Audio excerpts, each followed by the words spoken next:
latest day of waiting has been defined by how the candidates have responded to the news. Biden emerged first in Delaware, saying the right to vote is sacred, followed by a series of false and inflammatory claims from the president at the White House. We have no doubt that when the count is finished, Senator Harris and I will be declared the winners. So I ask everyone to stay calm, all the people to stay calm. The process is working.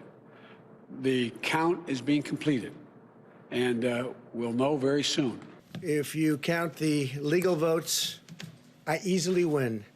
If you count the illegal votes, they can try to steal the election from us.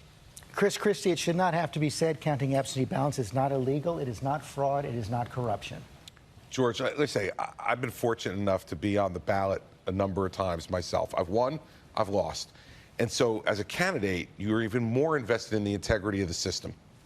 Right? So if this stuff is going on that the president's talking about, all of us want it ferreted out because it would undercut everything that we believe in our system. But as a prosecutor, that's like asking me to indict someone without showing me any evidence. If you're going to say those things from behind the podium at the White House, it's his right to do it. It's his right to pursue legal action. But show us the evidence.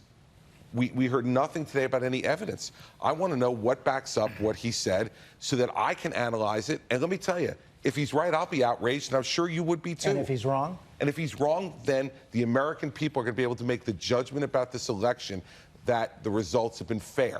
And this kind of thing, all it does is inflame without informing. And we cannot permit inflammation without information. Rahm Emanuel, this is not the rhetoric of a winner. Well, I think actually you have a contrast which is on a split screen. Vice President Joe Biden talked like a leader.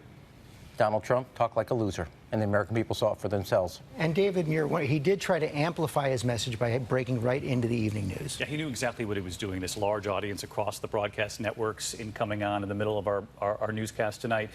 We knew when we heard that, if you count legal votes, I easily win. If you count illegal votes, they can try to steal the election, that it was time to pull out of that and fact check it in real time. And I thank John Carl for joining me in that moment. And it is a surreal moment that we're even having this discussion in this country.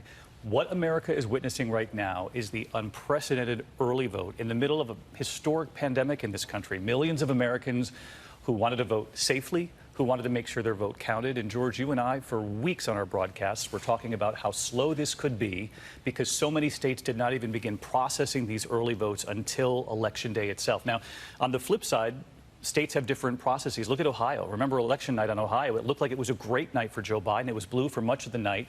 But once the vote count caught up, Donald Trump ended up having a great night in Ohio. The president is now seeing this in reverse.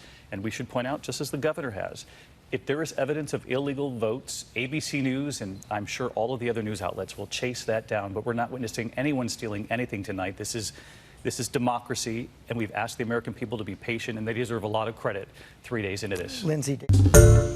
Hi, everyone. George Stephanopoulos here. Thanks for checking out the ABC News YouTube channel. If you'd like to get more videos, show highlights, and watch live event coverage, click on the right over here to subscribe to our channel, and don't forget to download the ABC News app for breaking news alerts. Thanks for watching.